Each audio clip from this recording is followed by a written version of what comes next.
sabemos muy bien que una buena cantidad de los programas vinculados a este pacto tienen más un toque político, por decirlo de alguna manera, que una relación efectiva con la disminución de la desnutrición en el país. Ahora, cuando hablamos nosotros de que cada septiembre, octubre, empieza la discusión política del presupuesto, ¿verdad? Puede existir, por ejemplo, un plan de nación es un plan que tiene que ser de 5 o 10 años por lo menos, ¿verdad? Sí. Pueden existir presupuestos quinquenales o presupuestos multianuales que no sean ni siquiera dependientes de los cambios políticos, sino que respondan a un plan de nación. Porque en este momento, ahí sí que le interesa más a alguien gastar en publicidad del gobierno para que lo miren y lo oigan, que gastar en útiles para los niños.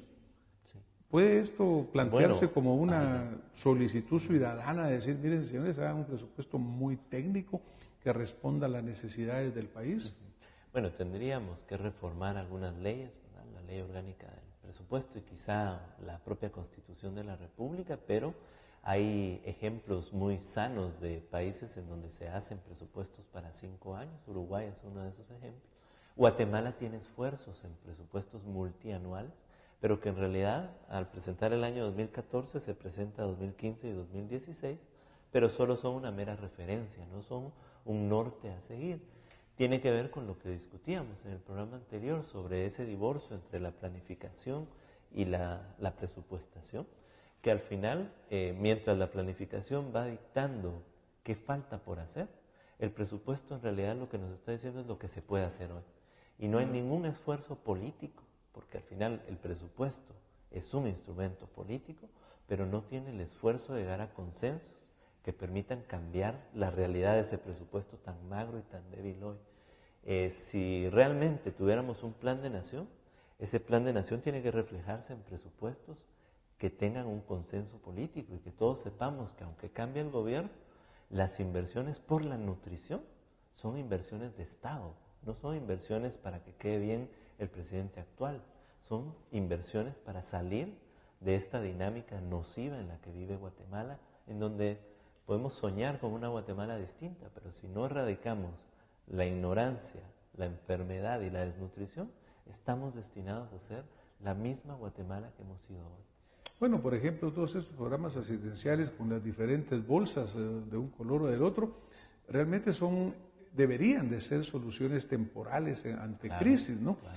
Pero los miles de millones que se han asignado a estos, no en este gobierno solamente, sino que en todos los anteriores, si se hubieran dedicado a inversiones productivas que generaran un ingreso digno, un trabajo digno, yo creo que sería diferente. Porque mientras sigamos entregando la bolsa y ese sea el único camino, pues nuestra gente va a seguir en una gran pobreza, en una gran dependencia y no va a tener la dignidad de lo que produce el trabajo en sí, sino que van a estar siempre con su mano extendida pidiendo, ¿verdad? Sí, así es. En este proyecto de presupuesto de 2014, aunque uno puede encontrar algunos esfuerzos por mejorar y vincular resultados con recursos, seguimos teniendo graves problemas para evaluar la política pública. Y uno de los ejemplos más concretos es el programa de fertilizantes. Se destinan alrededor de 700 millones de quetzales a los fertilizantes y un estudio elaborado por una universidad privada en el país da como resultado que una buena cantidad de esos recursos están prácticamente desperdiciados porque no generan ni aumento de productividad en el beneficiario, ni tampoco la posibilidad de que el beneficiario se vaya independizando de esa necesidad de acercarse a través de este programa. Son 700 millones que bien pudimos utilizarlos en otra cosa, o por lo menos para mejorar algo que dice el estudio. El fertilizante no es efectivo porque no hay un extensionista que explique cómo utilizarlo. Y tiene que ver con la efectividad de las políticas públicas. No las estamos haciendo para el desarrollo, las estamos haciendo para, no sé, para que se vean bonitas, para efectos políticos, pero no las estamos utilizando de la mejor manera posible. El presupuesto del 2014 no tiene tampoco nada que ofrecer en términos de evaluación de las políticas públicas y entonces pues seguiremos penando o pecando de ejecutar lo poco que hay de una manera no muy eficiente. Y volviendo a nuestro cáncer de la corrupción, ¿verdad? Todas estas compras de fertilizantes, de útiles escolares, de textos, plagada de señalamientos de corrupción, ¿verdad? Es una cosa terrible, decepcionante, porque pareciera que no hay gestión que el gobierno inicie que no esté señalada con que puede haber corrupción por algún punto. Pero caminando en esto, de todas maneras, vamos a llegar a final del año, ¿verdad, licenciado? No sé cómo vamos a lograr llegar, pero ¿cómo ve usted la situación financiera del Estado al final del 2013 y qué le espera al año entrante, digamos? Porque aquí pueden pasar dos cosas, ¿no? Que el Congreso apruebe o que no apruebe el presupuesto. ¿Cómo vemos estas dos situaciones? Bueno, con respecto al cierre de 2013, nosotros reconocemos que hay esa sobreestimación de los ingresos tributarios va a ser más o menos de 2.500 millones de quetzales con respecto a lo que se había propuesto. Y eso tiene entonces una merma sobre las posibilidades de ejecución. Si a esto agregamos los 3.500 millones de quetzales en préstamos que, aunque el Congreso aprobó el presupuesto, no aprobó las fuentes de financiamiento, tenemos al final políticas públicas que van a quedar en trapos de cucaracha, ¿verdad? Básicamente no se va a poder hacer la ejecución, ni mucho menos cumplir las metas, aunque esas no son tan ambiciosas esas no las plantean tan ambiciosas como los ingresos. Y vamos a terminar el año con algunos grados de ingobernabilidad. Ya lo veíamos en estos últimos días con el magisterio en las calles exigiendo que hayan algunos recursos, los propios salubristas también diciendo que hay una emergencia en el sistema de salud, que no hay recursos para poder compensar. Y a estas manifestaciones se agregan también los contratistas de obra pública del Estado, que tampoco tienen cómo pagar. Esto ha hecho que el Estado no solo disminuya las posibilidades de ejecución, sino que también se tenga que endeudar nuevamente de manera cara a través de letras del Tesoro para ir saliendo de lo más urgente. El 2014, por lo tanto, se ve como un año complejo en materia de política fiscal. Aun cuando hubo una reforma tributaria, la ley de actualización tributaria, que habría que decir que fue exitosa, el impuesto sobre la renta ha incrementado su recaudación en cerca del 28%. 33% ha incrementado el impuesto sobre la renta que se cobra a las empresas. Y los empresarios que están pagando más deberían de exigir, por cierto, más transparencia y más efectividad en la política pública. Pero esto no va a seguir por siempre. El próximo año los recursos otra vez no van a dar la talla frente a las necesidades de gasto. Y ojalá que podamos tener algún esfuerzo desde el Ejecutivo y desde el Legislativo para que por lo menos se aprueben las leyes de transparencia y las leyes que comiencen a darle legitimidad a la política fiscal frente al ciudadano.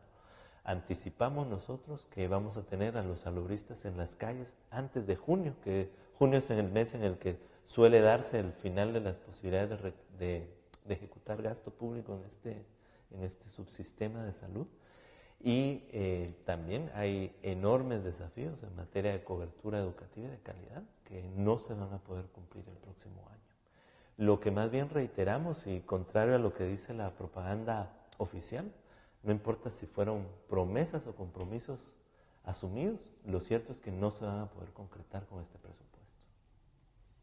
Por ejemplo, el caso de la deuda de comunicaciones y obras públicas, ¿no? Una parte importante del señalamiento es de que no se ha logrado comprobar que todas estas deudas sean legítimas, que todas tengan su certificado de disponibilidad presupuestaria y decir que sean correctas. Y sin embargo, pues sigue la insistencia de que se pague. Pero ¿no es eso también un mal ejemplo realmente? Es decir, ir totalmente contra lo que debe ser. Sí. No, ¿por qué vamos a pagar algo que no fue legítimamente asignado? Yo entiendo la necesidad de los señores contratistas, de las gentes que hicieron los trabajos, pero también ellos tienen que haberlo hecho cumpliendo con todo lo que la ley establece. Y lo peor del caso es que hoy por hoy se están mezclando los contratos que fueron adquiridos de manera ilegítima y sobre los que el Estado no tiene ninguna responsabilidad, con contratos de personas que sí siguieron las reglas legales del juego y que de todos modos no hay recursos para pagarles, ¿verdad? Porque hay personas que están brindando, o empresas que están dando mantenimiento y que firmaron un contrato con un certificado de disponibilidad presupuestaria, pero que resulta que el ministerio no tiene hoy recursos para pagar. Y hay 3.500 millones de quetzales de un debate que ellos nos dicen que hay que pagar por una cuestión de honrar la deuda, cuando es honrar algo deshonroso, ¿no? y que más bien estos 3.500 millones que se pretendían pagar con nuevos bonos, con nueva emisión de bonos, deben llevar un proceso legal previo y de auditoría y contraloría que el gobierno no nos ha entregado a los ciudadanos hasta el momento. Claro que, yo como le decía, yo considero obviamente estas empresas contratistas que legítimamente hicieron el trabajo y no les han pagado, porque imagínense usted estar tantos años con esa carga financiera de no recibir su pago, eso me parece a mí que no es permitido. Pero sí, obviamente, los funcionarios que lo incurrieron en su momento y los que en este momento paguen algo que no está legítimamente respaldado, también asumen responsabilidades. Totalmente. Aquí el tiempo se va rapidísimo, licenciado, y le quiero contar de que en una forma muy simplista, una señora que mira el programa de San Marcos se enteró que íbamos a estar con usted, entonces me dice, mire, hágale la pregunta al licenciado ahí de cómo nosotros en el pueblo vemos las cosas más sencillas. Mire, si yo recibo 100 quetzales, ¿por qué me voy a gastar 120? ¿Qué le contestaría usted a la señora allá en San Marcos? Bueno, que sí tiene razón la lógica en el momento inicial, ¿verdad? Ahora un Estado no solo piensa en el hoy, un Estado tiene que pensar en el mañana. Y por eso es que al final, no satanizando el endeudamiento, deberíamos de reconocer que puede ser útil si necesitamos construir 100 centros de salud, si necesitamos construir 200 escuelas, 40 institutos, y eso no lo vamos a poder hacer de un año a otro, ¿verdad? O en un solo año, va a requerir un poquito más de recursos. Pero tenemos que priorizar el gasto. Bueno, la solución podría ser una de dos, que gastemos efectivamente lo que recaudamos y que por lo tanto Guatemala se convierta en el África de Centroamérica, o que elevemos los ingresos tributarios. Si estamos dispuestos a pagar un poco más y a que cada presupuesto quede a cero el endeudamiento, entonces vamos a tener que recaudar un poco más, ¿verdad? Yo creo que el guatemalteco estaría de acuerdo en pagar más, en elevar el nivel tributario, siempre que ampliáramos también una base para que todos contribuyamos y siempre que veamos los resultados, ¿verdad? Porque como hablábamos en el programa anterior, nosotros vemos funcionarios ricos y pueblo pobre, entonces yo creo que ahí estamos mal. Estamos llegando al final, licenciado. Yo quisiera pedirle a usted que me dejara cuál es el mensaje más importante que usted hoy le quiere dejar al guatemalteco.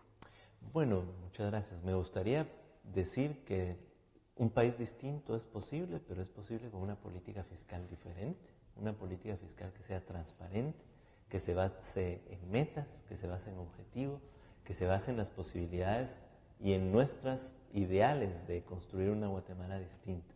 Pero esa política fiscal requiere del concurso de todos los ciudadanos, no solo en el pago de los impuestos, que efectivamente nadie nos pregunta si los queremos pagar o no, sino también en la responsabilidad de estar cercanos a las políticas públicas. La persona de San Marcos, que vea la escuela que está cerca de San Marcos y que nos diga qué está pasando en esa escuela, a quién cubre, a quién está dejando afuera. Y al empresario también. Al final el país sí que requiere del concurso de los empresarios, pero empresarios responsables que sepan que hay un país distinto por construir y un país en donde tenemos que caber todos, los jóvenes, los adolescentes, los niños. Y finalmente el ciudadano común y corriente, que sepa que los bienes públicos son el único hilo conductor de una sociedad distinta. Muchas gracias, licenciado. Bueno, pues obviamente excelente el mensaje del licenciado, su presentación nos ha aportado un gran conocimiento. Y volvemos a caer al punto que en Acción Positiva señalamos constantemente. Es labor nuestra, suya, mía, todos los ciudadanos conscientes de Guatemala, el aportar, el estar en ello, el verdaderamente velar, cumplir las responsabilidades, pero exigir los derechos. Licenciado, muchísimas gracias por haber estado con nosotros esta noche.